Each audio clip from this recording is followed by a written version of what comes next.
Welcome to the Squeeze Setups platform. In less than 5 minutes, I'll show you how to find your first squeeze setup.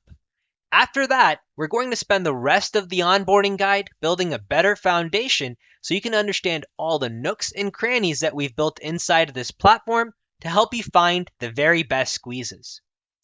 Now let's start first with the squeeze board. The squeeze board is the best place to find a squeeze setup that's triggering right now where you have probabilities on your side. Inside of the squeeze board, the default tab that you will be taken to is the All tab. This shows you all trades regardless of its backtest. You'll notice you have some trades in here that have a negative strategy win rate and a negative trade expectancy and a negative strategy return over the entire backtest period, which is 22 years. So those are ones that I don't really want to pay attention to at all. So the way to filter them out instantly is by clicking Positive Edge. That instantly will remove all of those trades that are just not worth paying attention to. You'll notice we still have two sore thumbs with Instacart along with BE, with both of which have negative win rates and they stand out like a sore thumb, but their strategies still have some really nice returns, which is why the squeeze board still continues to show you that. If maybe you have a little bit more expertise, you have a little bit more confidence to stand out a trade to wither out some of these losses and still stay disciplined, then you might find a trade like Instacart to be very much your trading style. Now, next up, to find a trade, I like to zoom in from the top down to see what is giving us a trigger. The first place my eyes go to is the trigger column here. The trigger column shows you where we have either a slingshot squeeze or a squeeze signal arrow that's triggering and still an active setup. That means you can actually do something about this. So here you'll see most of the places where we have the current setups are on intraday timeframes. For example, HUT is giving us a trigger off of the 1 hour time frame.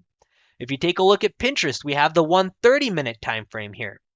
If you take a look at Instacart, we have the daily time frame triggering.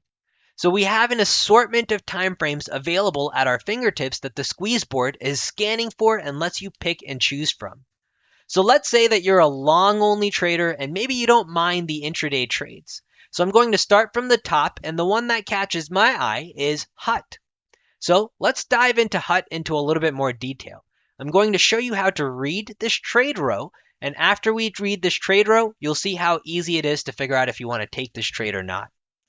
So first off, we have our time frames showing us where we have a squeeze. And you'll see currently I have 5 time frames loaded: the 15-minute, the 30-minute, the 39-minute, the 1 hour, and the daily. And inside of HUT, all 5 of those time frames are currently triggering a squeeze.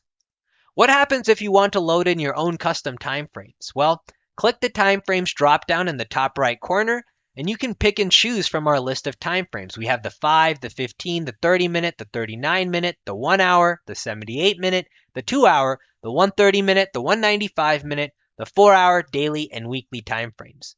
Say you want to add one, I just click weekly, and boom, I can see what the weekly squeeze looks like. And inside of HUT, we do not have a weekly squeeze, so I can toggle that off. See how fast that is to be able to do that analysis? That's what we're looking for here.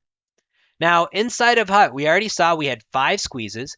The number below each of the squeezes shows you how many bars we've been in that squeeze. And you'll see the 15-minute and the 30-minute have our momentum more to the downside. However, as soon as you get to the bigger time frames with the 39-minute and the 1 hour, you'll see that momentum is starting to shift more to the upside with our 2 recent slingshot squeeze arrows. Now, the one that triggers pointing out is the 1 hour, so let's see how effective this trigger has been. Here we can see this is a 68% win rate over the past 22 years with a net strategy return of 40% and an average trade expectancy of 2.1%. That's what I like to see, and our sample size here is 19, which tells us that, hey, we have a lot of trades that are being used for the sample size. Not more than the 30 threshold, but surely more than a handful.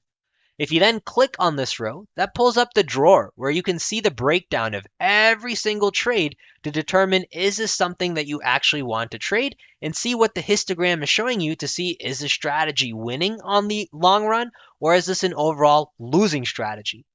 If you were to open this trade inside of the backtester, very easy to see the cumulative equity inside of HUT.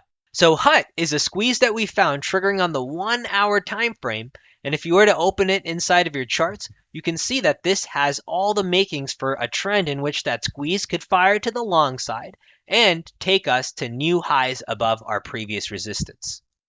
So that is a quick setup guide on how we went from the squeeze board, understanding how to read the rows, seeing what recent performance has been, to even seeing what it looks like on our charts. Very quick overview. Now in the next set of videos, we're going to spend much more time diving into deeper detail into each one of these different pieces, starting with the foundation of what even is a squeeze and building from there. See you in the next video.